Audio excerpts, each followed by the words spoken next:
வாழ்க வையகம், வாழ்க வளமுடன். குரு வாழ்க, குருவே துணை. இந்த இனிமையான மாலை வேளை குரு தினம்,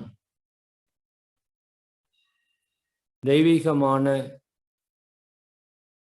நிகழ்வு. இந்த நிகழ்விற்கு வருகை புரிந்துள்ள அனைத்து மனித தெய்வங்களையும் நன்றியுணர்வோடு வணங்கியும் வாழ்த்தியும் இன்றைய தெய்வீக சிந்தனை யோக வாழ்வு என்று நம் முன்னோர்கள் கூறிய,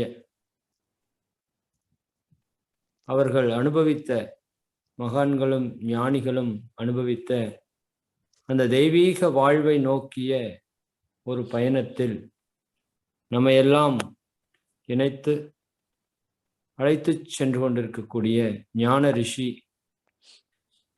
ஏஎஸ் ராதாகிருஷ்ணன் ஐயா அவர்களுடைய ஆழ்ந்த தத்துவ எளிமையான விளக்கம், இந்த ரெண்டையுமே ஐயா அவர்களுக்கு பொருத்தி சொல்ல முடியும். ஆழ்ந்த ஞானம், மிக ஆழமான தத்துவங்கள், ஆனால் மிக மிக எளிமையான விளக்கங்கள் என்ற அளவிலே அருட்தந்தை அவர்களோடு அவர் உயிர் கலப்பு பெற்று தான் பெற்ற சத்தியங்களை தங்களுக்குள் சிந்தனையாக, சோதனையாக, ஆராய்ச்சிகளை மேற்கொண்டு அந்த ஞானத்தை அடைந்த பெருமைக்குரியவர் ஐயா அவர்கள். தொடர்ந்து நம்மிடையே இணைந்து நம்மையும் அந்த நிலைக்கு உயர்த்துவதற்கான தெய்வீக பணியை செய்து கொண்டிருக்கின்றார்கள்.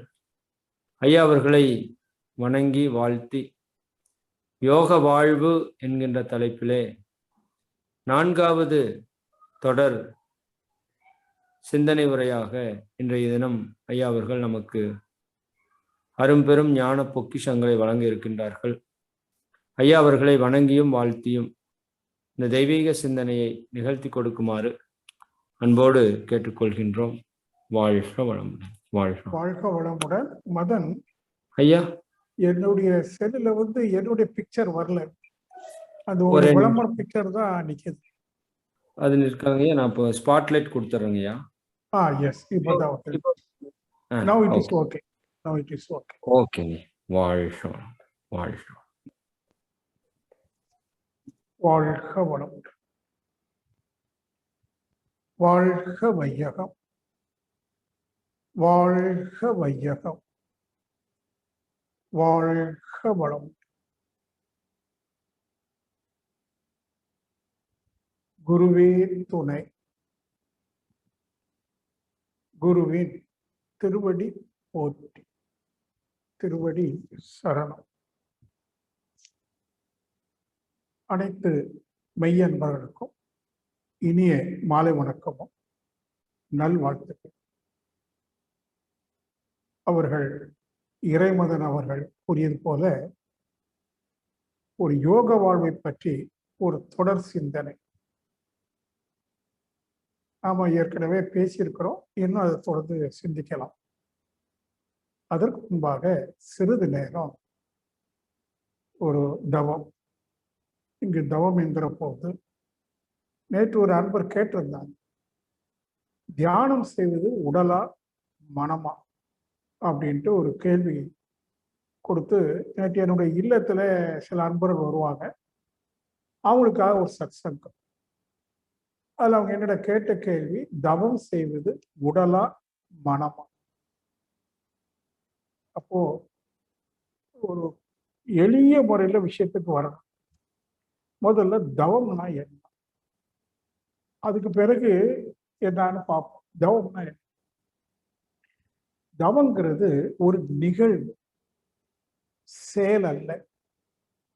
தியானம் செய்யக்கூடியது அல்ல, மாறாக அது இயல்பா நிகழ வேண்டிய ஒன்று. அப்போ என்ன நிகழ்ந்தால் அது தியான நிகழ்வு என்று சொல்லலாம்? அடுத்த கேள்வி. அப்போ மனசுல பேரமைதி நிகழுமானால், மனதில் பேரமைதி நிகழுமானால் அது தியான நிகழ்வுன்னு சொல்லுவோம். அப்ப தியானம்னா என்ன? பேரமைதி, அமைதியாக இருத்தல், செய்தல் அல்ல, இருத்தல். நீங்க எல்லாரும் புரிந்து கொள்ளணும், தியானம் என்பது வினை அல்ல, செயல் அல்ல. தியானம் என்பது ஒரு இருப்பு நிலையை குறிக்கிற சொல். இருப்பு நிலை, சீட் ஆஃப் கான்சியஸ்னஸ் என்று சொல்லலாம். உணர்வுடைய இருப்பு நிலை தியான நிலை. அப்போ என்ன புரிந்து கொள்றோம்? தியானம் செய்யக்கூடியது இல்லை என்று புரிந்து கொண்டால் உடலும் மனமும் தியானம் செய்ய முடியாது. மாறாக தியானம் என்றால் ஒரு இருத்தல். இருத்தல்னா என்ன? அசைவற்று நிற்சலன ஒரு இருப்பு நிலை. அப்ப மனம் இருக்கணும்னா என்ன அர்த்தம்? நிற்கணும்னு அர்த்தம். அதாவது இயக்கம் இல்லாம அடங்கணும், நிற்கணும். அடக்கம் அமரரும் உய்க்கும். அருள் என்றால் தியானம், அமைதி, ஞானம், அன்பு, கருணை, தெய்வம், பல சொற்கள். அப்போ தியானம் நிகழ்வதற்கு என்ன வேணும்? மனம் நிற்கணும். ஆனா மனம் நிற்காது. நம்முடைய வாழ்க்கை அனுபவத்தை ஒட்டி பார்க்கும்போது ஒரு வினாடி கூட மனம் நிற்காது, ஓடிக்கிட்டே தான். அதனுடைய இயல்பு, நேச்சர். காலங்காலமா மனம் ஓடிக்கிட்டே இருக்கு. எப்படி நிறுத்த முடியும்? அப்போ மனதை நிறுத்துவதற்கு அல்லது நிற்பதற்கு ரெண்டுக்கு வித்தியாசம். நிறுத்துவதற்குன்னா நாம முயன்று நிறுத்துவது, ஆக்சுவலி நிற்பதற்கு, அது தானா நிற்பதற்கு என்ன யுக்தி? அது மனதை பக்குவப்படுத்தும். மனம் தானா நிற்பதற்கு பக்குவப்படுத்தும். அது எப்படிங்கிறது தான் நம்ம தொடர்ந்து நிறைய விஷயங்களை பார்க்க போறோம். தானா ஒரு கட்டத்துல மனம் நிற்கும். ஒரு பாடல்ல மாதிரி சொல்றாரு இல்லையா, சிந்தே அடக்கியே சும்மா இருக்கின்ற சீரறிய செய்த குருவே. அந்த சீர் தான் டெக்னிக்ஸ். மனம் தானா அசையாம நிற்சலன நிர்குண பரபிரம்ம நிலை, அது அடைவதற்கு மனது பக்குவம். இன்னும் சொன்னா யோக சாதனை என்பதே மனதை பக்குவப்படுத்துவது. எதற்கு? அது தானா நிற்பதற்கு, அடங்குவதற்கு. அது நம்ம பார்க்க போறோம். அதுல ஒரு மெடிடேஷன் மெத்தட் என்னன்னு கேட்டீங்கன்னா, அதை முதல் சொல்றேன், அப்புறம் எப்படி பக்குவப்படுத்துறது ரெண்டாவது. முதல்ல நம்மை என்னான்னு அறிகிறோம் அப்படின்னா, இந்த சரீரம் நான் என்பது இந்த உடல். தத்துவம் சொல்றது உடல் நான் அல்ல, மனமும் நான் அல்ல, உயிரும் நான் அல்ல. இந்த மூன்று நான் அல்ல, ஏதோ ஒண்ணும் தெரியாது, சம் சீக்ரெட். ஆனாலும் நாம என்ன அறிந்து வச்சிருக்கோம்? அந்த உடல் நான். ஆகவே உடல் மீது கவனம் செலுத்தி தியானம் பண்றதுன்னு ஒரு ஸ்டெப் கொடுக்குறேன். அப்புறம் இந்த உடல் எதுவால் ஆனது? ஆற்றல், சக்தியால் ஆனது. அதனால நீங்க உடலை கவனிச்சு உடல் உணர்வு கிடைக்குமானா, கிடைக்கும் போது உங்களுக்கு ஒரு அனுபவம் கிடைக்கும். இது உடல் உணர்வு இல்ல, சக்தி உணர்வு. Intensity of energy is mass. பொருள் என்றால் சக்தியின் திணிவு. உடல் ஒரு திணிவு நிலை. இந்த திணிவாக இருக்கிற பருவுடல் மீது கவனம் செலுத்திக்கிட்டே வந்தோமானா பழக பழக ஒரு கட்டத்துல உணர்வு கிடைக்கும். என்ன உணர்வு? அதிர்வு, நுண் அதிர்வுகளின் உணர்வு கிடைக்கும். எது அதிர்வு? சக்தி. அதிர்வுனாலே சக்தி தான். அப்போ எதை உணர்றோம்? உடலை உணரல, இப்போ சக்தியை உணர்றோம். சக்தி என்பதோ எல்லையற்றது. உடலுக்குள்ள தனி சக்தி, உடலுக்கு வெளியில வேற சக்தி, அதுக்கப்புறம் வேற சக்தின்னு கிடையாது. சக்தினாலே பிரபஞ்சம் முழுவதும் நிரம்பி இருக்கு. அது ஆகாஷ சக்தின்னு சொல்றோம். பஞ்சபூதங்கள் ஆகாஷ்னு சொல்றோமே, விண் துகளின் தொகுப்பு, இயக்க ஓட்டம் ஆகாஷ். அது வெளியில ஓடும்போது மகா ஆகாஷம் என்றும், பௌதிக பொருள்ல பூதாகாசம் என்றும், ஜீவன்களின் உடல்ல சித்தாகாசம் என்றும் மூணா சிந்தனைக்கு கொடுக்குறப்ப தவிர மூணா பிரிக்க முடியாது. இப்போ இந்த ரிமோட்டுக்குள்ள இருக்கிற சக்தியும் என் உடல்ல இருக்கிற சக்தியும் இந்த ரெண்டுக்கு இடையில இருக்கிற காற்றுல இருக்கிற சக்தியும் எல்லாம் ஒரே சக்தி இணைஞ்சே இருக்கு, கண்ணுக்கு தெரியாது. அது ஒரு இன்விசிபிள் எனர்ஜி. அப்போ இந்த பருவுடல் அப்படியே கவனிச்சு கவனிச்சு உணர ஆரம்பிச்சிட்டோம் அப்படின்னா சக்தியுடைய உணர்வு நுண் அதிர்வு அதை உணர்ந்துக்கிட்டே இருந்தோம்னு வைங்களேன், நீங்க பிரபஞ்சம் முழுவதும் இருக்கிற சக்தியை உணர்வது போல ஒரு அனுபவம். அது என்ன சொல்றோம்? முழுமை உணர்வு. முழுமை உணர்வு, உடல் உணர்வு அல்ல, எல்லை கட்டிய உணர்வும் அல்ல, பூரண முழுமை உணர்வு. அதுக்கு தான் பயணிக்கிறோம். அது வர்றதுக்கு பலவிதமான யோகா மார்க்கங்கள், குண்டலினி தியானம் இருக்கு, ஜப தியானம் இருக்கு, உருவ தியானம் இருக்கு, பல தியானம். இப்ப நாம நம்முடைய உடம்பு எடுக்கிறோம், கண்ணை மூடி உடம்பை கொஞ்ச நேரம் கவனிக்கிறோம். உடலை கவனிக்கிற போது உருவகப்படுத்தி கவனிக்க கூடாது.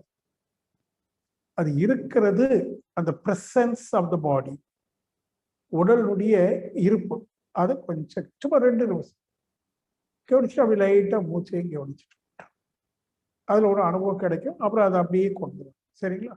இப்போ அப்படியே நிமிர்ந்து உட்காரு, கைகளை கோர்த்து கண்களை மூடி குறிப்பாக எண்ணங்களிலிருந்து மனதை விடுவித்துக் கொண்டு சற்று நேரம் அமைதி.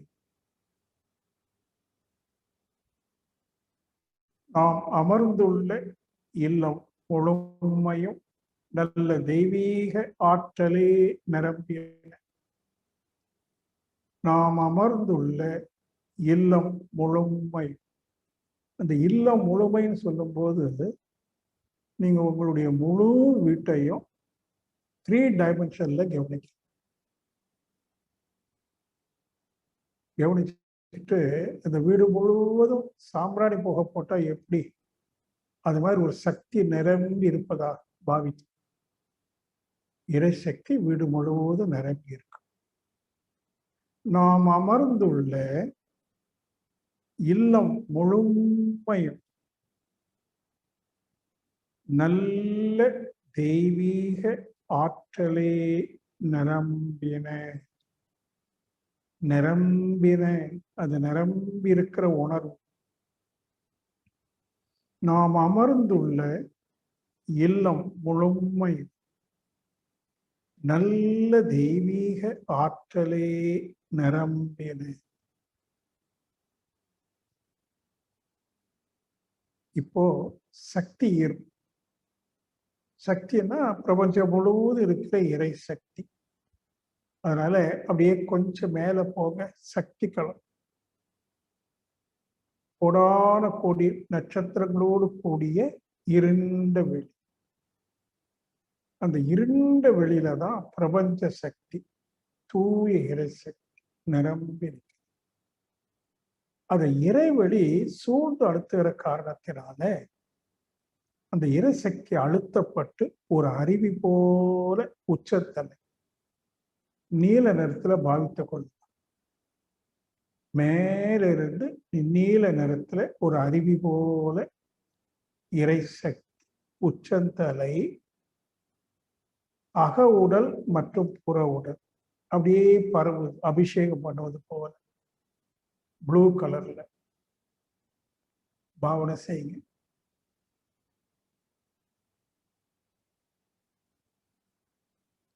அருள் பேராற்றல் உடலிலும் உயிரிலும் அலையலையாக பாய்ந்து நிரம்பிக் கொண்டே இருக்கிறது. அக உடலை ஒரு பொக்கு எம்டியா பாவிக்க அக உடல். அதுல நீல நிறத்துல மேலிருந்து சக்தி உச்சந்தலை வாயிலாக உடலுக்குள்ள அப்படியே பரவும். இது பிரணவம் சரியில்லை. அருள் பேராற்றல் உடலிலும் உயிரிலும் அலையலையாக பாய்ந்து நிரம்பி நிற்கிறது. உள்ளுக்கே பாருங்க, உடலுக்கு உள்ளாது நீல நிறுத்தம். இது பிரணவ சரீரம், காந்த உடல். சரி, அன்னைக்கு வணக்கம், தந்தைக்கு வணக்கம், ஆசான் அருள் தந்தவர்களுக்கு வணக்கம். அமைதி.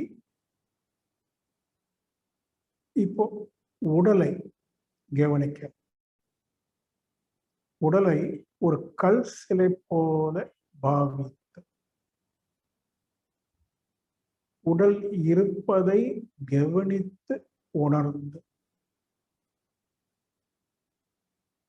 இந்த உடலுடைய பருமன், நிறை,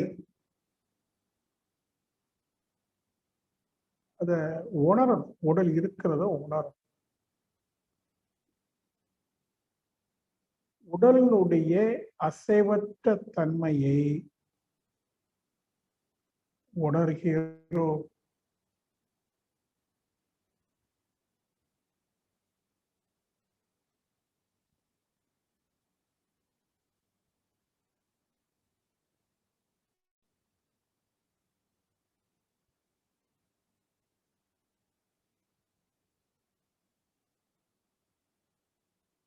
உடல் இருப்பதை கவனித்து உணரலாம். இப்போ கைகளை கோர்த்து இருக்கிறோம், அந்த இடத்துல அழுத்தம் இருக்கு, அதை கவனிங்க. உட்கார்ந்து இருக்கிறோம், குட்டி தரையில ஒட்டிக்கிட்டு இருக்கு, அங்க ஒரு அழுத்தம் இருக்கு, உணரலாம். முதுகு பகுதி, கழுத்து பகுதி, இங்க எல்லாம் கொஞ்சம் அழுத்தம் இருக்கு பாருங்க. அப்படி உடல் முழுவதையும் கவனித்து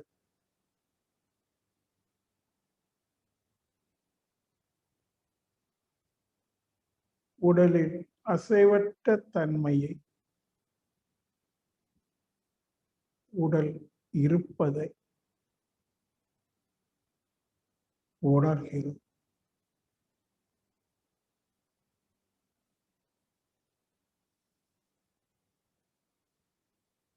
நான் உடலாகவும் இருக்கிறேன், உடலில் இருக்கிறேன், உடலாகவும் இருக்கிறேன்.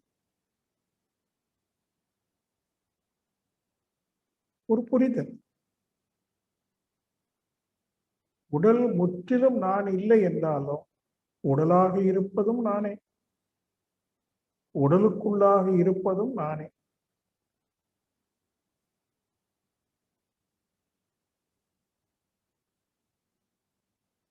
ஆழ் மனதுல அதை சொல்லிக்கிட்டே உடலை கவனிங்க. உடலாக இருப்பதும் நானே, உடலில் வியாபித்திருப்பதும் நானே. ஆழ் மனசுல டியூன் போடும்.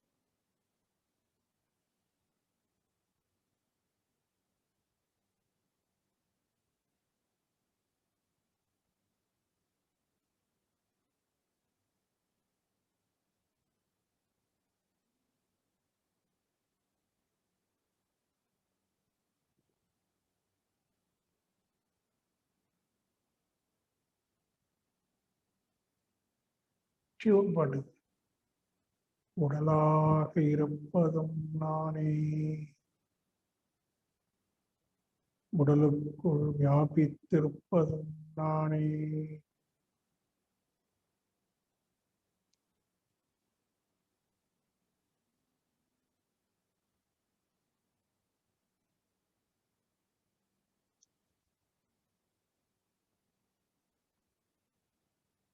உடலையே கவனிக்கணும், உணர வேண்டும். கொஞ்சம் உடலுக்கு உள்ளாக உணருங்க.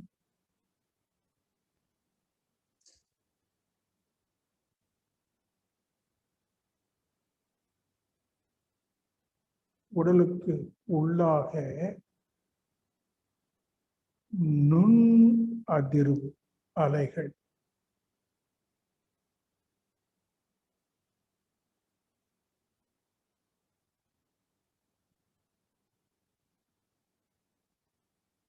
உடல் முழுவதும்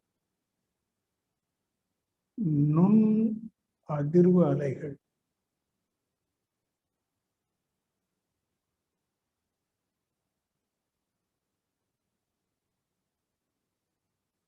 ஆழ்ந்த அமைதியில் கவனிக்கிறோம். எந்த எண்ணமும் இல்லை, கவனம் மட்டும்.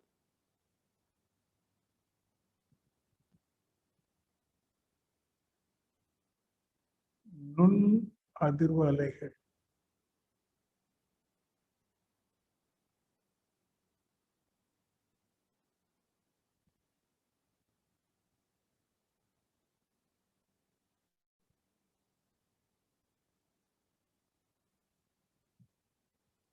உணர்கிறோம்.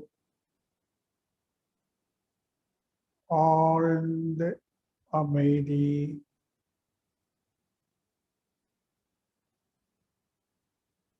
அந்த அமைதியோடு அமைதியாக இரண்டர கலந்து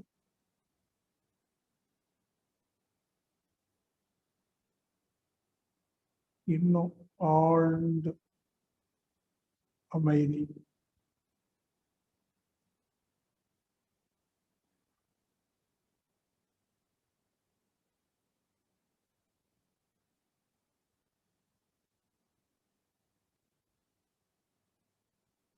இன்னும் ஆழ்ந்து ஆழ்ந்த பேரமைதி.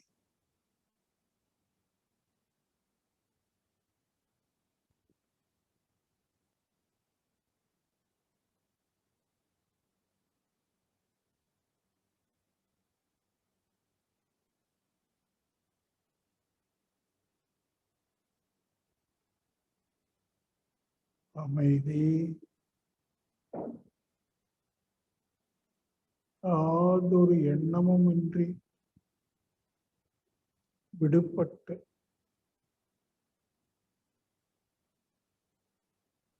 ஆழ்ந்த அமைதி.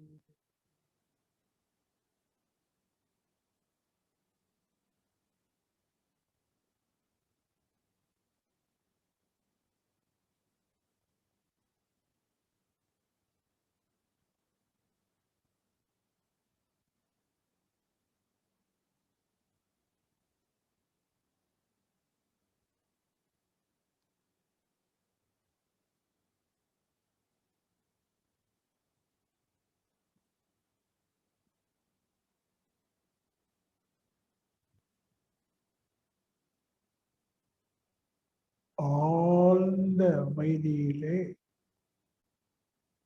ஒரு முழுமை தன்மை உணர்வாகுதான் பாருங்க. முழுமை உணர்வு.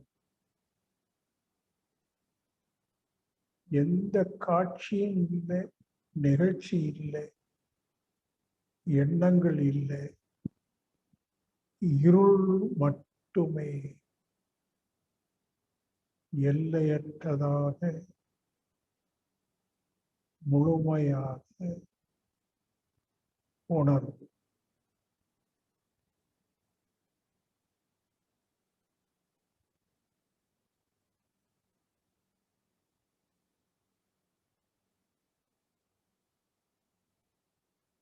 எதுவும் இல்லை,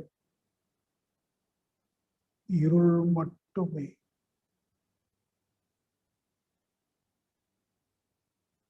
எல்லையற்ற இருள்.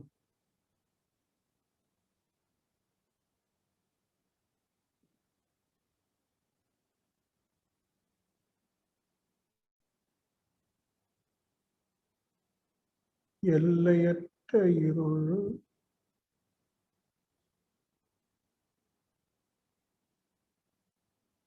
ஆழ்ந்த அமைதி.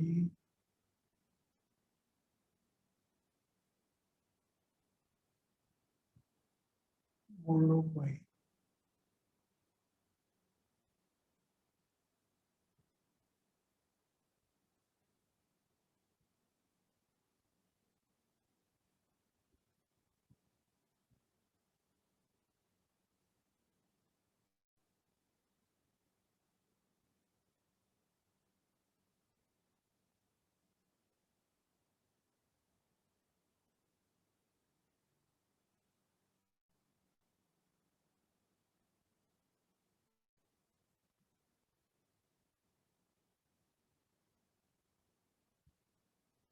இந்த முழுமை உணர்வு கொஞ்சம் கூட காலம் நீடிக்குமானா அதுதான் சிவநிலை, இறைநிலை, தன்னிலை. இதுதான் நமது யதார்த்த நிலை, உண்மை நிலை. இது இறைநிலை என்றும் சொல்றோம். இது இன்னும் ஆழ்ந்து கொஞ்சம் கூட நீண்ட நேரம் இருக்க முடியுமானா அந்த அனுபவம் கிடைக்கும். நிச்சயமா அந்த அனுபவம் எல்லாருக்கும் கிட்டும். அதுக்குரிய தகுதியே கொஞ்சம் கொஞ்சமா பெருக்கிக் கொள்ள போறோம். சரி, ஓ வாழ்க வளமுடன். ரிலாக்ஸ்.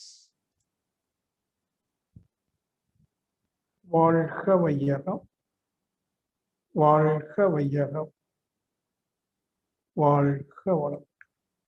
நீங்களும் உங்கள் அன்பு குடும்பமும் வாழ்வில் எல்லா வளங்களும் பெற்று பல்லாண்டு பல்லாண்டு இனிதே வாழ்க, வாழ்க வாழ்க, வாழ்க வளம்.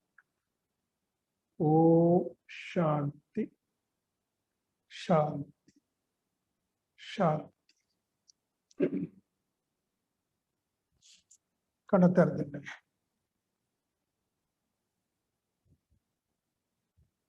நண்பர்களே, மீண்டும் நினைவுபடுத்துகின்றேன். நம் எல்லோருடைய நோக்கமும் வாழ்ற இந்த வாழ்க்கையில அமைதியா வாழணும், மகிழ்ச்சியா வாழணும், மகிழ்ச்சியா வாழணும். ஆனா மகிழ்ச்சினா என்னன்னு நிறைய பேருக்கு தெரியாது. அதனால மகிழ்ச்சியை தேடுகிறோம். பொருளில், பொருள் தொடர்புகளில், மனித உறவுகளில், ஆண் பெண் நட்புகளில் மகிழ்ச்சியை தேடு. கிடைக்குது. கிடைப்பது மகிழ்ச்சி அல்ல, இன்பம். நல்ல வார்த்தையில பாருங்க வித்தியாசம். இன்பம் வேற, மகிழ்ச்சி வேற. ஒரு நல்ல ஸ்வீட் சாப்பிடும், நல்லா இருக்கு, சுகமா இருக்கு, இனிமையா இருக்கு. இன்பம்னா இனிமை. ஒரு நல்ல இசையை கேட்கிறோம், ஏசுதாஸ் பாடுறாரு, லயித்து கேட்கிறோம், இனிமையா இருக்கு, இன்பம். அப்ப இன்பம் என்றால் புலன்கள் மூலமாக பொருள் தொடர்பு அல்லது மனித உறவு, அதிலிருந்து கிடைப்பது இன்பம். அதுவே அளவு அதிகமான துன்பம். துன்பம்னு தனியா எதுவுமே இல்லை. கவனிக்கணும். இருக்கு, பசி எடுத்தா துன்பம், அதாவது உடல் துன்பம். ஒண்ணுக்கு போனோம், வசதி இல்லை, அல்லது ஆசிரியர் விடலை, அடக்கி வச்சுட்டு இருக்கிறோம், துன்பம். குளிருது அல்லது ரொம்ப சூடா இருக்கு, துன்பம். இப்படி உடலுக்கு சில துன்பங்கள் உண்டு. பட் இன்றைக்கு இருக்கிற சூழல்ல அந்த துன்பத்தை நம்ம எளிதாக போக்கிக் கொள்ளலாம். யாருக்கும் சிரமம் இல்லாமல் உடல் துன்பத்தை போக்கிக் கொள்ளலாம். அது ஒரு பெரிய இஷ்யூ இல்லை. ஆனால் பெரும்பாலான துன்பங்கள் எதனால வருதுன்னா இன்பங்களை பெருக்கிற போது. இன்னைக்கு நம்ம என்ன பண்ணிருக்கோம், இன்பத்தை பெருக்கணும் அப்படிங்கிறதுக்காக எல்லா விஷயங்களையும் செய்யறோம். நிறைய சம்பாதிக்கணும், பெரிய வீடு கட்டணும், கார் வைக்கணும், அது இதுன்னு எல்லாம் இன்பத்திற்காக. துன்பம் அது.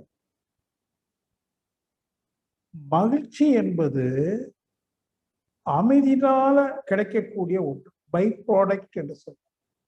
மனம் ரொம்ப அமைதியா இருந்தா, அதை அனுபவிச்சுக்கிட்டே இருந்தா, உள்ளுக்கு ஏதோ ஒரு அனுபவம் கிடைக்குது பாருங்க, அதான் மகிழ்ச்சி.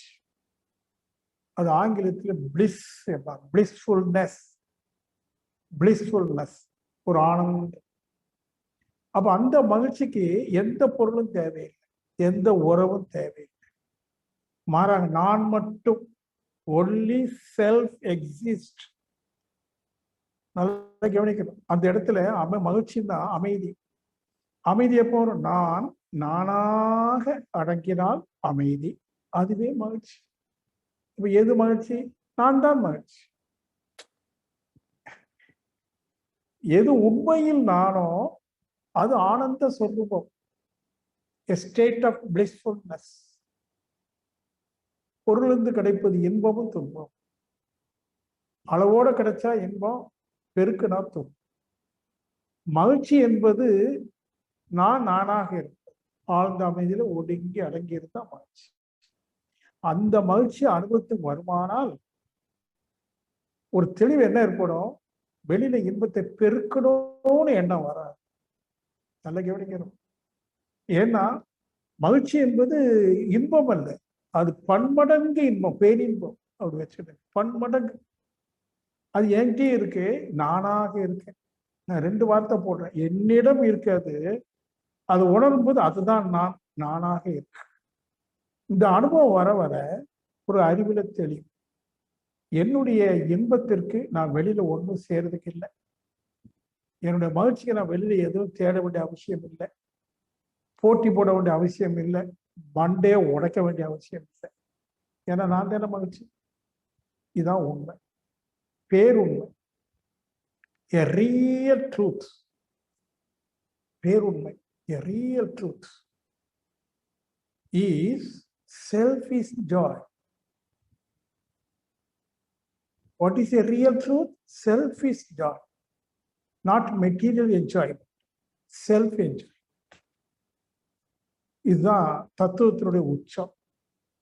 சரி, நான் கண்ணை மூடி நான் உங்களுக்கு அப்படியே அடங்கினா பேரின்பம் கிடைக்கும் சொல்றீங்க, ஓகே. பட் மனம் அடங்க மாட்டேங்குதே. சென்ற வாரம் கூட சொன்னோம், நம்முடைய மன எழுச்சியினால, சிந்தனையினால விஞ்ஞான அறிவு பெற்று ஒரு உன்னதமான வாழ்க்கை தரத்தை உருவாக்கி வச்சிருக்கோம். ஒரு பெட்ரூமாவது ஏசி பண்ணிக்கிட்டோம் இல்லையா? ஒரு ஏசிலாம் இன்னைக்கு ஒன்றும் காஸ்ட்லி கிடையாது. ஒரு மோதிரத்தை வித்தா ஒரு ஏசி பண்ணிடலாம். அது மாதிரி 2 வீலர் 4 வீலர் வாங்குறதுல இன்னைக்கு குறைஞ்ச வட்டிக்கு கொடுக்குறோம், வாங்கிடலாம், ஒன்றும் சிரமம் இல்லை. ஆனா இது எதுவுமே உண்மையில் நீங்கள் தேடுகிற மன நிறைவு, மகிழ்ச்சி கொடுக்கவே செய்யும். அது கொடுக்காதன்னு தெரியாத காரணத்தினாலும், அது கொடுக்காத தெரிந்து அலட்சியப்படுத்தக்கூடிய காரணத்தினாலும் மனிதன் மீண்டும் மீண்டும் செய்த தவறையே செய்யும். எல்லாரும் அவங்களுடைய வசதிக்கு ஏற்றவாறு, வாய்ப்புக்கு ஏற்றவாறு, விரலுக்கு தக்க வீக்கெண்ட் சொன்ன மாதிரி ஏதாவது ரீதியில தேடிக்கிட்டே இருக்கும். போன வாரம் சொன்னோம். ஆனா நீங்க என்ன புரிந்து கொள்ளணும்? எந்த பொருளும், புகழ், செல்வாக்கு, அதிகாரம் எதுவுமே நீங்க இந்தியாவுடைய பிரைம் மினிஸ்டர் ஆனாலும் சரி சாட்டிஸ்பேக்ஷன் வராது, ஆனா நிறைவு கட்டாது. ஃபுல்ஃபில்மெண்ட் சொல்றோமே, ஃபுல்ஃபில்மெண்ட் வராது. சார் எப்படி சார் வராதுன்னு சொல்றீங்க? இது வரைக்கும் உங்களுக்கு வந்ததுல எதுலையாவது உங்களுக்கு மனநிறைவு கிடைச்சிருக்கா?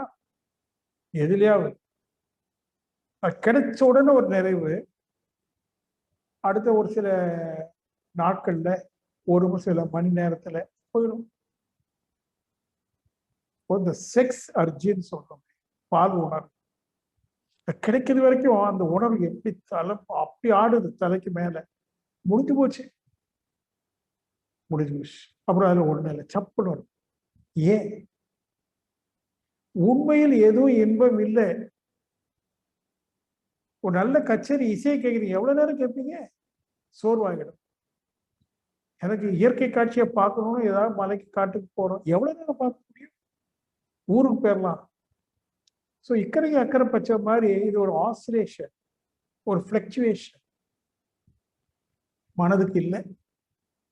அப்போ உண்மையை உணர்ந்தவர்கள் நமக்கு சொல்லக்கூடியது, நீ உண்மையில் தேடுகிற மன நிறைவு, மன அமைதி, மன மகிழ்ச்சி உன்னுள் இருக்கிறது. இதை வச்சுதான் ஒரு சித்தர் பாடினார், இருக்கும் இடத்தை விட்டு இல்லாத இடம் தேடி எங்கெங்கோ அலைகிறாயே ஞானத்தங்கமே. முட்டாளேன்னு கூப்பிடணும், போச்சுக்கோங்கிறதுக்காக ஞானத்தங்கம். வள்ளுவரும் பொருள் அல்லவற்றை பொருள் என்று உணரும் மருள் என்றார். ஒரு வாட்டியெல்லாம் சொன்னதான் திருப்பி சொல்றேன், மயக்கம்.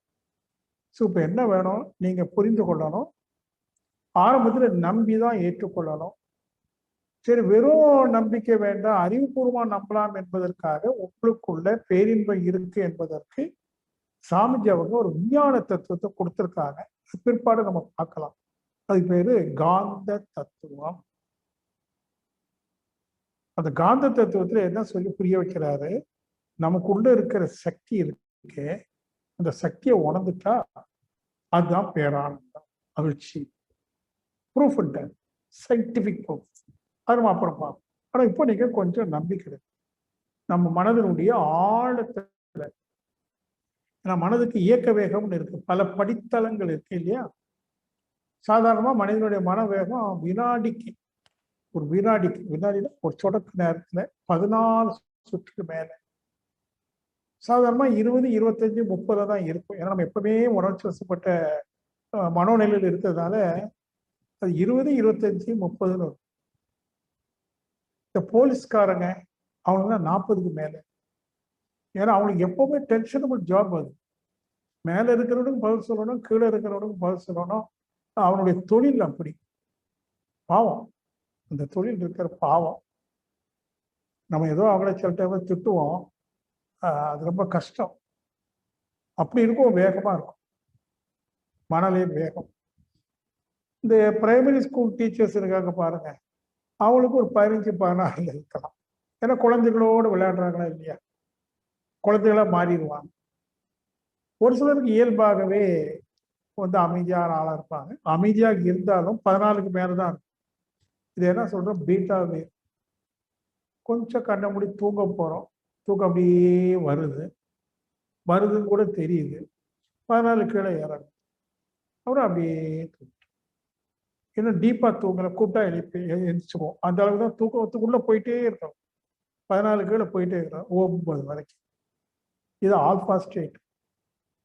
இப்போ டீப் ஸ்லீப், கனவில்லை, தட்டுனா கூட தெரியாது, ஒண்ணுமே தெரியாது, புலன் உணர்வுகளும் இல்லை, உடல் உணர்வு இல்லை. Deep sleep, theta wave. வினாடிக்கு 8 சுற்று கீழே 4 சுற்று வரைக்கும். அதுக்கு கீழே இருக்கு டெல்டா வேவ், வினாடிக்கு 3, 2, 1. Coma stage. சில நோயில் கோமால படுத்துருக்காங்க, பாம்பு கொத்துனாலும் தெரியாது. Totally unconscious state of mind. இப்படிலாம் மனதுக்கு படித்தளங்கள் இருக்கு. சரியா? இப்ப நம்ம எங்க வரோம், நான் எனது தன்மை, என்ன தன்மை, பெரின்பம், அதை உணரணும்னு சொன்னா தீட்டா வேவுக்கு இந்த மனசு வரும். வினாடிக்கு 4 சுற்று 5 சுற்றுக்கு வரும். ஒரு வினாடி விடும்போது சுற்றுனா நீங்க அந்த ஃப்ரீக்வன்சி பார்த்துருப்பீங்க கிராஃப்ல, மனதுடைய அலை வேகம். வினாடிக்கு 4, 5, 6 சுற்றுல இருந்தால் நான் என்னுடைய உண்மை நிலையான பேரானந்த தன்மையை நான் உணர்ந்துருவேன், நீங்க உணர்ந்துருவீங்க. ஸோ இப்போ நம்முடைய சாதனை என்ன, இறை சாதனை மார்க்கத்துல சாதனைன்னா என்னன்னா தியானம் செய்வது சாதனை அல்ல, செய்யவும் முடியாது. நம்ம சொல்ற தியானம் செய்வதல்ல, அது ஒரு நிகழ்வு, இயல்பா நிகழ வேண்டிய நிகழ்வு. சார் நிகழ்வுக்கு செயலுக்கு என்ன சார் வித்தியாசம்? ரெண்டும் ஒன்று. செயல் ஒரு நிகழ்ச்சி, ஒரு நிகழ்ச்சி நடந்துட்டு இருக்குன்னா அதை செயல் தானே சொல்றோம். அப்படின்னா செயல்னா அந்த கையை கால ஆட்டி செய்யறது, அதெல்லாம் பேசுறது, கேட்கறது, எல்லாமே செயல். நிகழ்வுன்னு சொன்னா ஒரு நல்ல உதாரணம் சொல்றேன். ஒரு செடியில் ஒரு மொட்டு இருக்கு, அப்படியே மலருது. அது மலர்ந்து பார்க்க முடியாது, அவ்வளவு ஸ்லோவா. நீங்க எங்கேயாவது மொட்டு மலர்ந்த போதுதான் மலர்ந்தது தெரியும், அது கொஞ்சம் கொஞ்சமா இதுல விரிக்கிறத பார்க்க முடியும். சாரி,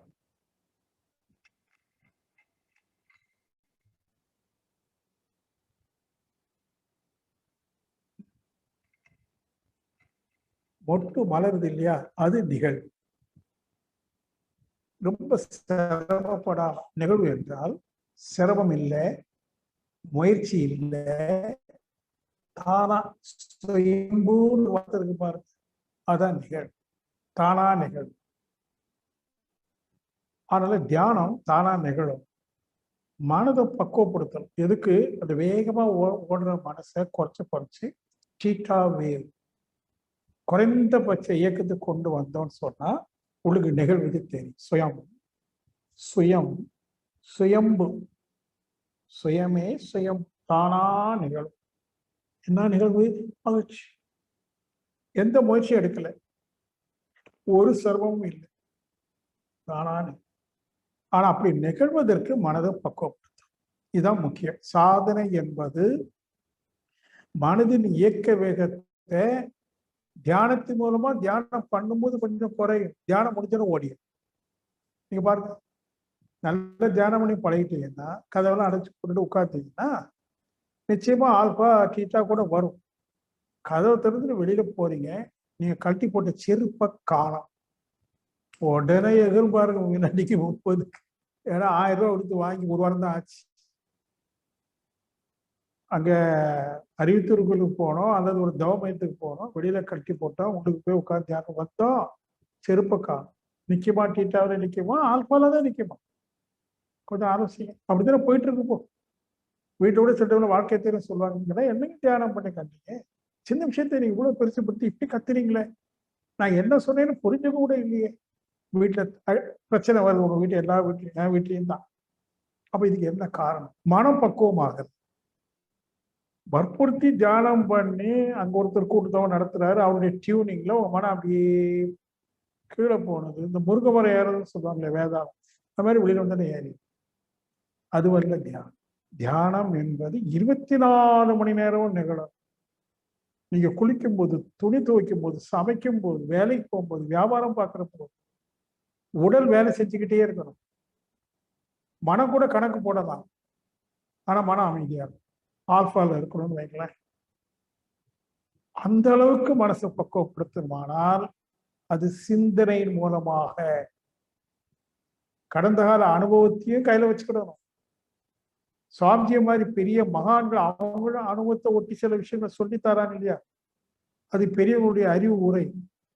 பிறர் கொடுக்கிற விளக்கத்தையும் வைத்துக்கொண்டு, தான் இதுவரைக்கும் பெற்ற அனுபவத்தினால் பெற்ற விளக்கத்தையும் வைத்துக்கொண்டு ஒரு சுய ஆய்வு செய்து, கொஞ்சம் கொஞ்சமா ஆய்வு செய்து அறிவுல தெளிவுக்கும். அதான் ஞானம். தெளிந்த நல்ல அறிவே ஞானம்.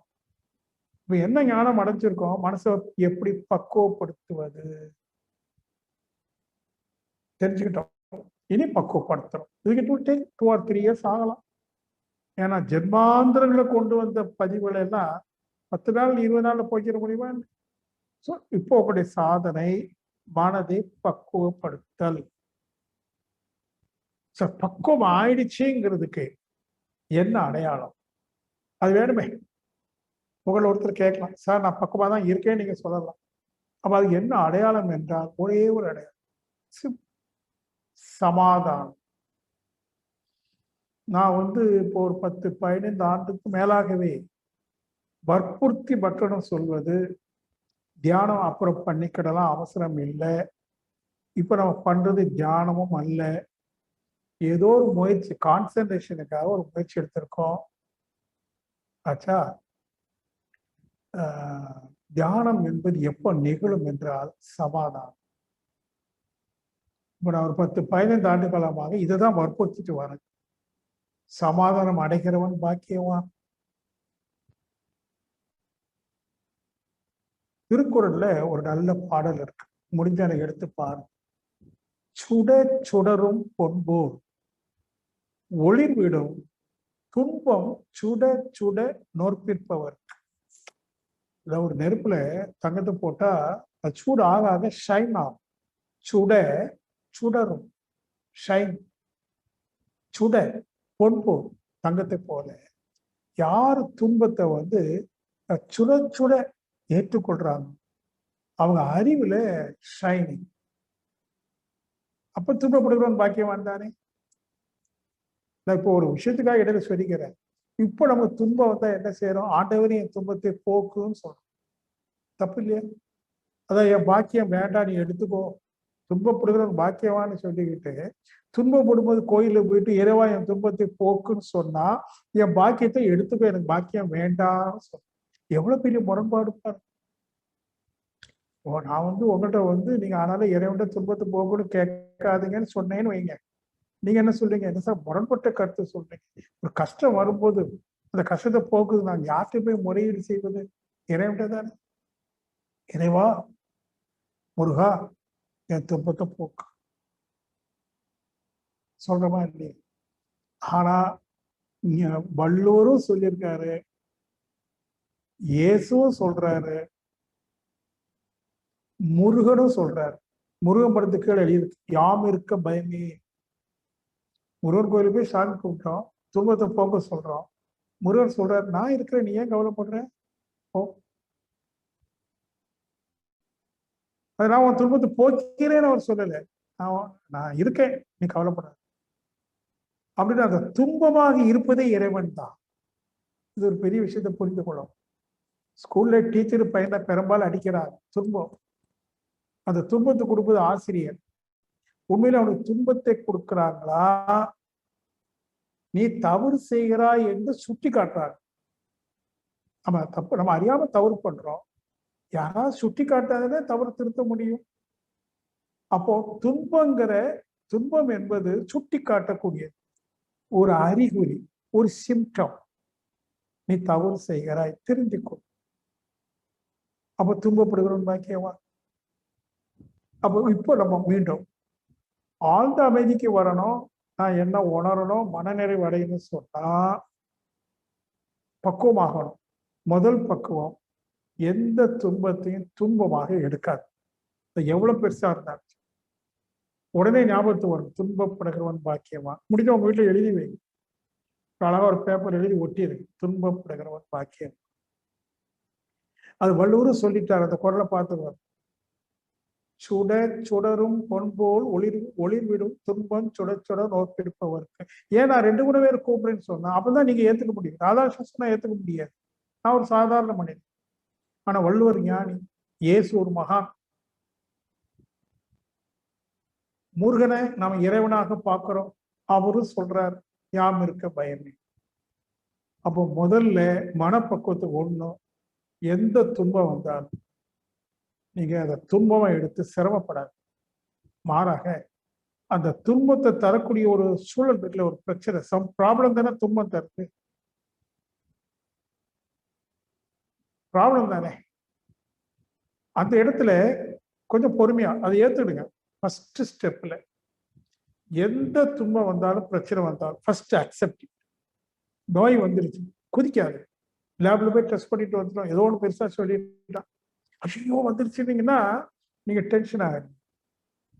அந்த டென்ஷன் அந்த நோயை அதிகரிக்கும். அது வந்துருச்சா, ஓகே, என்ன நோய், சரி பரவாயில்ல. உடல்ல இருந்தா நோய் வரும், அக்செப்ட் பண்ணும். உடல்ல இருந்தா நோய் வரும், அக்செப்ட் இட். சரி, இப்போ பொறுமையா இருக்கிறீங்களா, சரி, என்ன நோய், இதுக்கு அலோபதி மருந்து எடுக்கலாமா, ஹோமியோபதி எடுக்கலாமா, சித்தா எடுக்கலாமா, ஆயுர்வேதம் எடுக்கலாமா, சிந்திக்கிறீங்க. எப்ப சிந்திக்க முடியும், துன்பம் வந்தோட தோண்டு விடாம பொறுமையா ஏத்துக்கிட்டோன்னு சிந்திக்கிறேன். சிந்தனையில ஏதோ ஒரு முடிவு எடுக்கும், ஏதோ ஒன்று செய்யறோம், நோயை படிப்படியா குறைக்கும். இந்த மாதிரி எந்த துன்ப பிரச்சனை வந்தாலும், பண பிரச்சனை வந்தாலும் சரி, நட்பு பகையாக மாறாலும் சரி, இடுக்கண் வருங்கால் நகுக. வள்ளுவர் அதையும் சொல்றாரு, இடுக்கன்னா பிரச்சனை, இடுக்கண் வருங்கால் நகுக. நகுன்னா சிரிங்கன்னு சொல்றது தப்பு. நீங்க இந்த பொழிப்புரையில பார்த்தீங்கன்னா துன்பம் வரும்போது மகிழ்ச்சியா ஏற்றுக்கொள்ளும், அப்படி இல்லை. துன்பப்படும் போது மகிழ்ச்சி வராது, ஏற்றுக்கொள்ளலாம் பொறுமையா, மகிழ்ச்சி வராது. நகுன்னா விலகுன்னு அர்த்தம். நகப்பா, விலகி போப்பான்னு சொல்ற மாதிரி. இந்த குரல் நான் அதை அடிக்கடி இந்த விளக்கம் கொடுத்துருக்கிறேன், பலர் அதை ஏற்றுக்காங்க.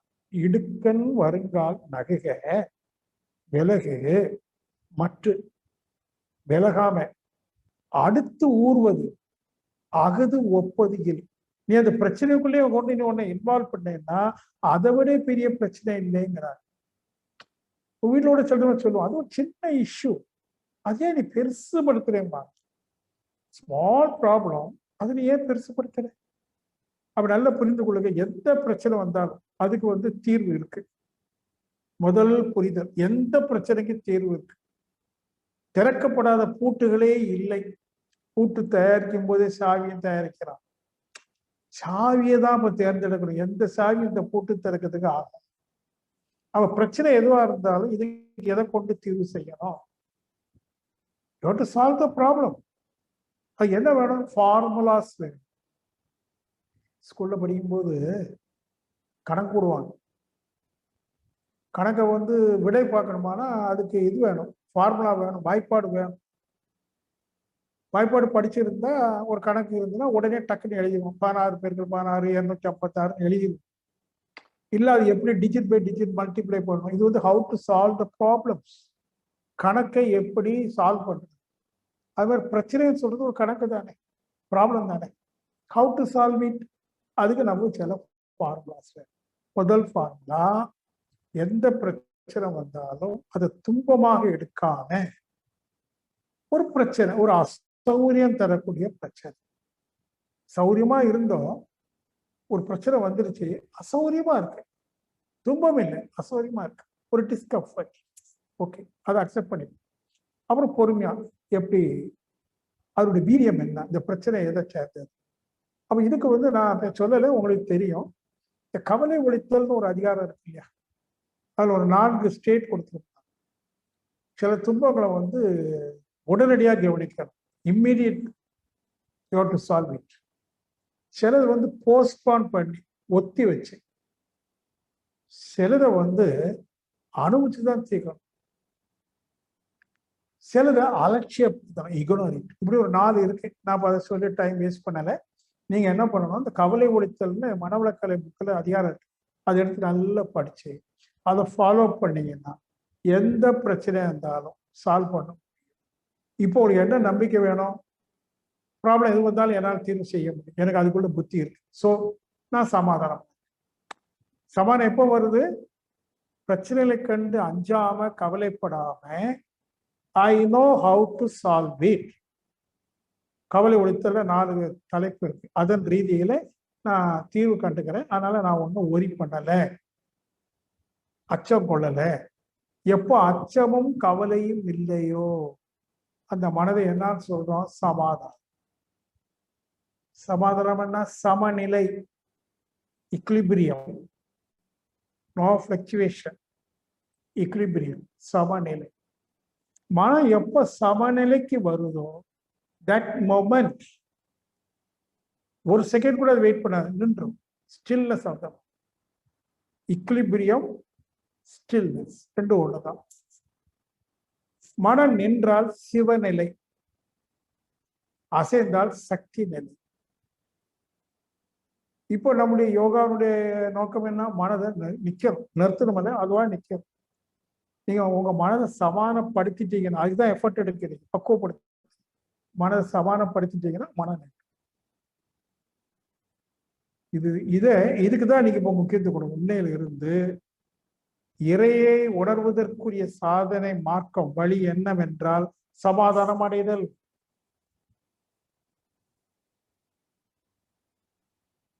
சமாதானம் அடைவதற்கு முதல் படி ஏற்றுக்கொள்ளுதல், புரிந்து ஏற்றுக்கொள்ளுதல். நெருப்பு இருக்கு, புரிஞ்சுட்டீங்க, தொட்டா சுடும், யாருக்கு தெரியாது, புரிஞ்சுட்டீங்க. ஆகவே நெருப்பை எப்படி கையாள வேண்டும் என்ற யுக்தியே நம்மகிட்ட இருக்கு. அப்ப நெருப்புக்கு நமக்கு ஒரு சமாதானம் இருக்கு. ஆனா நெருப்பு சுடும், அது சொல்லு, நான் சுடுவோம்பா, சுடு, நான் உன்னை தொட்டாதுன்னா சுடுவேன். மட்டுமில்லை, உடனே எனக்கு தொட வேண்டிய தேவை ஏற்பட்டுச்சுன்னா I know how to handle you, உடனே நான் எப்படி அணுகணும் கையாளணும்னு எனக்கு டெக்னிக் தெரியும். ஆகவே எனக்கு உன்னை பத்தி கவலை இல்லை, உன்னை பத்தி பயம் இல்லை. பாருங்க, கவலையும் இல்லை, பயம் இல்லை, மாறா சமாதானம். நெருப்புனா நெருப்பு மட்டும் சொல்லலை, உங்க வாழ்க்கை துணை உங்களுக்கு நெருப்பு, நீங்க அவங்களுக்கு நெருப்பு. கோபம்னா என்ன, நெருப்பு தானே. கண்ணு செவந்துருந்தா இல்லையா, உடம்பு அப்படியே வேத்து போட்டு நெருப்பு தானே. அக்னி, சினம் அக்னி. அப்ப நம்ம எல்லாரும் நெருப்பு தான் ஒரு வகையில். ஸோ இப்போ சமாதானமா இருக்கணுமானா உங்களுடைய வாழ்க்கை துணை என்ற நெருப்பை எப்படி அணுகுவது, கையாளுவது. This is techniques, how to handle. ஏன்னா பொதுவா நமக்கு பிரச்சனை துன்பம் வர முக்கியமான இடம் எங்க தெரியுங்களா, குடும்பத்துலதான். குறிப்பா கணவன் மனைவி நட்புல ரொம்ப ஆழ்ந்து பார்த்தா கணவன் மனைவி இடையில நட்பு இல்லைன்னு தான் சொல்ல வேண்டியிருக்கு. உடல் நட்பு இருக்கு, மனசுல நட்பு வரல. போலியாக மனிதன் வாழ்ந்து கொண்டிருக்க. நான் யாரையும் குறைச்சி சொல்லலை, மனம்ங்கிறது அப்படித்தான். அது தன்னுடைய சுயத்துக்காக, நலத்திற்காக ஒரு பொண்ணை தேடிக்கிச்சு, அல்ல ஒரு பையனை தேடிக்கிச்சு, உடல் துன்பத்தை போக்க. அது முடிஞ்சு போச்சு, மனசை விட்டுரும். மனசுல உண்மை இல்லை.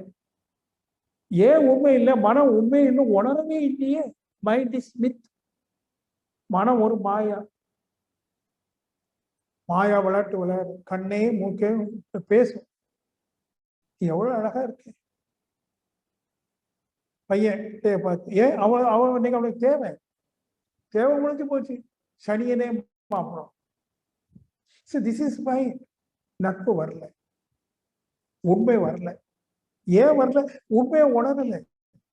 ஸோ யோகா சொல்லுது, ஆன்மீகம் சொல்லுது, முதல்ல you realise your truth. Your truth first, you realise your truth. நீ உன்னுடைய உண்மையை உணர்ந்து கொண்டே ஆனால் பிறருடைய உண்மையை நீ உணர்ந்து கொள்ள முடியும். நீ ஒருவனை மட்டும் நீ உணர்ந்து கொள்வதன் மூலம் பிரபஞ்சத்தையே நீ உணர்ந்து கொள்ள முடியும். பாருங்க, அதனால்தான் சாக்ரட்டிஸ் திருப்பி திருப்பி ஒன்னே நீ அறிவாய், நோ தைசெல். ஏன்னா எது நானாக இருக்கிறதோ அதுவே எல்லாமாகவும் இருக்கிறது, எல்லாமாகவும் இருக்கு. அப்ப என்னை நான் உணரும் போது ஒரு பானை சோத்துக்கு ஒரு சோறு பதம் பார்ப்பது போல இந்த பிரபஞ்சம், பூமி, என்னெல்லாம் இருக்கு அத்தனையும் தனித்தனியா உணர வேண்டிய அவசியம் இல்லை, உணரவும் முடியாது. மாறாக இந்த முழு இயற்கை ஒரு பாகமான நான், மைசெல், இதை நான் உணர்ந்து விட்டால் தான் எல்லாவற்றையும் உணர்ந்ததா. அப்ப என்கிட்ட உண்மை வர ஆரம்பிச்சு. அதுக்கு பிறகு என் வாழ்க்கையில உண்மை மட்டுமே சத்திய வாழ்க்கை. இப்போ உங்க மனசுல கை வச்சு சொல்லுங்க, சத்திய வாழ்க்கை வாழ்றோமா? வாழ்றீங்களா? பொய் இல்லையா? பித்தலாட்டம் இல்லையா? வஞ்சனை குணம் இல்லையா? ஏமாற்றுதல் இல்லையா? தேவையில்லாம பிறருடைய பொருளை திருடுறேன்னு சொல்லலை, பிறர் வளம் பறித்தல் இல்லையா? எல்லா வித விலங்கின குணமும் இருக்கா இல்லையா? இருக்கு. அதை நினைச்சு நம்ம குற்றுணர்வு கொள்ள வேண்டாம். ஏன்னா அது நேச்சர். நான் விலங்குல இருந்து பிறந்திருக்கிறேன், இப்பதான் பிறந்து வந்திருக்கிறேன். அதுதான் மேலோங்கி மேலாண்மை செய்யும். ஆனா இப்ப நான் அதெல்லாம் புரிந்து கொண்டேன். எனக்கு ஒரு குரு எல்லாம் சொல்லி கொடுக்குறார், புரிஞ்சுட்டேன். இப்போ என்னுடைய responsibility, what is my responsibility அப்படின்னா, இந்த மாதிரி இருக்கிற குணமெல்லாம் இல்லாம நான் சத்திய புருஷனா, ஒரு ட்ரூ மேனா, என் மனைவிக்கு நான் ட்ரூவா இருக்கேன். என் மனைவி அது புரியணும், என் கணவர் என்கிட்ட ட்ரூவா இருக்கிறேன். He is very true. அவன் நான் என் மனைவி நினைக்கிறேன், அவன் என் மேல ரொம்ப ட்ரூவா இருக்கிறான். இந்த மாதிரி ஒவ்வொரு கணவன் மனைவி நினைக்கக்கூடிய அளவுக்கு இனிமேல் வாழணும். இது வரைக்கும் எப்படி எடுத்துட்டு போட்டு, அப்ப அது வாழணுமானா உண்மையை உணர்ந்தாதான் வாழ முடியும்னு தெரிஞ்சாலும் இப்போ ஒரு விதைப்போம், நான் உண்மையா வாழணும். இந்த நினைப்பு இருக்க எண்ணத்தில் அழுத்தம் கொடுக்குற மீது மனதை பக்குவப்படுத்தும். எப்பவுமே மனசுல வைங்க, காலையில் எழுந்ததும் இறைவா, இன்று என் சமாதானத்தை நான் எந்த சூழலையும் இழக்காம இருக்கணும். ஒரு சங்கல்பம். பிரேக்ஃபாஸ்ட், காலை உணவு, டேபிள்ல உட்காரும், இட்லி எடுத்து சட்டினில வச்சு வாயில வச்சு ஒரே உப்பு. சமாதானம் பிராக்டிகலா சொல்றேன். என்ன ஆகும் உங்க வீட்டுல எல்லாம், என்ன நடக்கும் உங்களுக்கு தான் தெரியும். அங்க சமாதானம். சரி, இப்ப என்ன? சட்டினில உப்பு. இந்த உப்பை குறைக்கிறதுக்கு ஏதாவது யுக்திகள் இருக்கா? மனைவியை கூப்பிட்டு சொல்ல, கொஞ்சம் உப்பு. அதனால ஒண்ணு இல்லை, எனக்கு ஒரு 2 ஸ்பூன் தயிரை கொட்டுறேன், தயிரை கடைஞ்சிடும், உப்பு குறைஞ்சி போச்சு. இல்லை வீட்டுல தயிர் இல்லை, அப்ப கொஞ்சம் அப்படியே சட்னியை ஒதுக்கிடுங்க, இட்லி பொடி இருக்கு வச்சு சாப்பிடுறேன். So some alternative. நோக்கம் என்ன? How to keep peace. நான் எப்படி என் சமாதானத்தை தக்க வைப்பது? ஆனா இப்போ சமாதானத்தை இழக்கக்கூடிய சூழல் வந்திருக்கு. பரவாயில்ல, இதுக்கு மாற்று என்ன? இந்த இயற்கையில எல்லாவற்றுக்கும் மாற்று உண்டு. Alternatives are there, only you have to find, கண்டுபிடிக்கணும். Possibilities are there, you have to find out the possibility. அப்போ ஒரே நோக்கம் தான், திருப்பி திருப்பி நான் சொல்றேன், சமாதானத்தை தக்க வைப்பது, சமாதானத்தை இழக்காமல் பார்த்துக் கொள்வது. ஆனால் உங்களை சுற்றி நடக்கிற எல்லாமே உங்களுடைய சமாதானத்தை இழப்பதற்கு வேண்டிய அத்தனையும் அது செய்யும். வெளியில நடக்க மட்டும் இல்லை, உங்க மனசுல இருக்கிற எண்ணங்கள் கூட உங்களை ஏமாத்தணும். அது சொல்லு, நீ என்னப்பா சமாதானம் பேசுற, 5 வருஷம் முன்னாடி அவன் என்ன பண்ணான்னு தெரியுமில்ல, அவன் அப்படி பண்ணதுனாலதானே உனக்கு எதிர்ப்பு ஆச்சு, இப்போ உனக்கு நல்ல வாய்ப்பு கிடைச்சு. விடாது. சமாதானமாக பண்ணாங்க, விடாது. உடனே உள்ளுக்கு இருக்கிற குட்டி சாத்தா இருக்கானே, விஸ்வரூபம் எடுக்கும். இது நான் சொல்றது இயல்பு. ஆனா இங்க நீங்க ரொம்ப ஜாக்கிரதையா, இதைத்தான் ஆங்கிலத்தில் அவேர்னஸ், விழிப்பு நிலை, ஜாக்கிரதா அவஸ்தை, அவஸ்தை, பி கேர்ஃபுல். ரொம்ப அவஸ்தை, வேற வழி இல்லை, வேற வழி இல்லை. மனசை பக்குவப்படுத்திட்டே தீரணும். ஆனா பக்குவம் ஆனால் உங்களுக்கு கிடைக்கிறது என்ன? மன நிறைவு. அது சாதாரண நிறைவு, இறைவனால் நிரப்பப்படுகிறீர்கள். பொருளால் அல்ல, இறை இறை ஆற்றல், இறை அறிவால் நிரப்பப்படுகிறேன். இறையினுடைய லட்சணம் என்ன? ஆனந்தம். சிவம் ஆனந்தம், அருள் ஆனந்தம், அறிவு ஆனந்தம், நத்திங் பட் ஆனந்தம், பிளிஸ்ஃபுல்னஸ். அது மகிழ்ச்சிங்கிறது இந்த நம்ம இப்ப சொல்லக்கூடிய ஹாப்பினஸ் இருக்க, இப்போ இது எல்லையற்றது, அளப்பரியது, எட்டர்னல் அண்ட் இன்ஃபினிட்டி ஹாப்பினஸ். அது கையில கிடைக்கும். அது கையில கிடைச்சி வரக்கூடிய அனுபவ அறிவு இருக்கே, உங்களுக்கு இன்னொரு உண்மையை சொல்லி கொடுக்கும். உங்களுக்கு மரணமே கிடையாது. எனக்கு மரணம் கிடையாது. I am the eternal supreme being. மரணம் கிடையாது. மரணமில்லா பெருவாழ்வு வள்ளலார் சொல்றார். மரணமில்லா பெருவாழ்வு வாழலாம் ஜெகத்தீர். ஒரு அச்சோ கவலை. நண்பர்களை மீண்டும் சொல்லுவேன், இப்ப நாம எடுத்திருக்கிற ஆன்மீகம் சாதா ஆன்மீகம் அல்ல, விளையாட்டுத்தனம் அல்ல. சாதா ஆன்மீகம் விளையாட்டுத்தனங்கிறது இப்ப பண்ணிட்டு இருக்கோமே, ஆன்மீக பேரால இதெல்லாமோ பண்ணிட்டு இருக்கோமே, சொன்னா உங்களுக்கு கவலைப்படுவீங்க. அத்தனை விளையாட்டு, பொழுதுபோக்கு. ஒரு முழுமையான ஆன்மீகம் இல்லை, அரைகுறையான ஆன்மீகம். அது வெறும் ரிச்சுவல், சடங்கு, ஃபார்மாலிட்டிஸ். அது எந்த பெரிய உண்மை இல்லை. உண்மையான முழுமையான ஆன்மீகம் என்பது ஆன்மாவை உணரத்தக்க வகையில அந்த கோட்பாடுகள் அமையணும். அப்பதான் ஆன்மீகம். இப்ப நீங்க நினைக்கிற ஆன்மீகத்துல ஆன்மாவை உணர்த்தக்க வகையில் ஏதாவது கோட்பாடு இருக்கா? சடங்கு இருக்கு, சம்பிரதாயம் இருக்கு. அது ஏதோ ஒரு காலகட்டத்துல அதெல்லாம் தேவை, இல்லை இன்னைக்கு கூட தேவைன்னு வச்சுக்கலாம். ஆனா ஆன்மாவை உணர்வதற்கு அது பயன்படாது. ஆன்மாவை உணராத வரைக்கும் உங்களுடைய கவலை உங்களை விட்டு போகாது, ஏதாவது ரூபத்துல வரும். எவ்வளவு இறை வழிபாடு முறையில கோடிக்கணக்கா நீ அங்க தான தர்மம் பண்ணி என்னெல்லாமோ சொல்றேன், எது பண்ணனாலும் சரி, நீங்க செய்த செயலுக்கு பதில் சொல்லியே ஆகணும். கர்மா இஸ் தேர். பகவத்கீதையில முழுக்க முழுக்க கர்மா தானே. இந்திய நாட்டு கலாச்சாரத்துல ஒரு அத்தாரிட்டின்னு சொல்றது பகவத்கீதா இல்லையா? அங்க அச்சாணி என்னன்னா கர்மா. You do your duty. Don't expect the fruits. The essence of Gita. எல்லாம் கர்மா. இப்போ கர்மானா என்ன?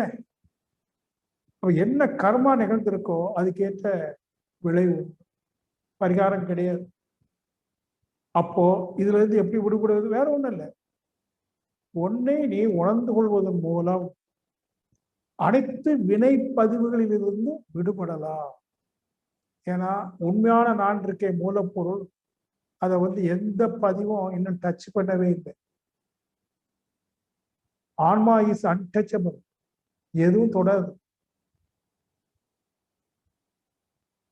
கருமையம் பதிவுன்னு சொல்றதுலாம் கூட அது நிழல், நிஜம் அல்ல. அந்த பதிவு இருக்கே ஒன்லி ஷேடோஸ். சாமிஜி விஞ்ஞானத்துல சொல்லும்போது ஷேடோ வேவ் பார்ட்டிகல்னு கொடுப்பாங்க. அதில் பிற்பாடு நான் சொல்றோம். இப்போது நீங்க புரிந்து கொள்ள, உங்கள்ட்ட இருக்கிற வினை கர்மா உங்களை ஒன்றும் செய்யாது போகும். அதுக்கு ஒரே வழி தன்னை உணர்தல், ஞானம். அப்போ இதுக்கு நீங்க ரொம்ப முக்கியத்துவம் கொடுத்து, சாதனை என்பது ஒரு நாள் 2 நாள் அல்ல, விடா சாதனை தினமும். இந்த சாதனை முக்கியம் என்னன்னா விளக்கங்களை நல்லா கேட்கணும். இப்போ நாங்கள் ஆசிரியர்கள்லாம் விளக்கிக்கிட்டு வர்றோம், ஏதோ இதில் கேட்குறோம், அப்புறம் அதோட முடிஞ்சு அப்படி இல்லை. இதை ரெக்கார்ட் பண்ணணும், அல்லது அவர் ரெக்கார்ட் பண்ணுவாருன்னு நினைக்கிறேன். யூடியூப்ல போனாலும் நிறைய கேட்க, திருப்பி திருப்பி கேட்கணும், சிந்திக்கணும், புரியணும், செயல்படுத்தணும், விளைவை அனுபவிக்கணும். எவ்வளவு இருக்கு பாருங்க. இதுக்கு முழு விருப்பம் வேணும் உங்களுக்கு. எல்லாருக்கும் கிடைக்காது இது. முதல்ல உங்களுக்கு இப்படிதான் ஆகணும், நான் என்ன உணரணும், நான் இறைநிலை உணரணும், நான் இது வரைக்கும் வாழ்ந்த மாதிரி இல்லை, நான் ஒரு புது மனுஷனா வாழணும், விருப்பம் இருக்கணும். விருப்பம் இருந்தாதானே முயற்சி எடுக்க முடியும். முயன்றாதானே செயல் வரும், செஞ்சாதானே விளைவு வரும். இத்தனையும் இருக்கு. நான் சொல்லிட்டு வந்தது எல்லாமே அறிமுகம். இன்னொரு 4 மாசம் 5 மாசம் அறிமுகம். அப்புறம் வாய்ப்பு கிடைக்குது நேரடி பயிற்சிகள் எல்லாம் செய்யலாம்னு சொல்லி இன்றைய சிந்தனை முறையை நிறைவு செய்கிறேன். வாழ்க வளமுடன். நல்ல கேட்டிருக்கீங்க. ரொம்ப சந்தேகம் இருந்தா கேட்க.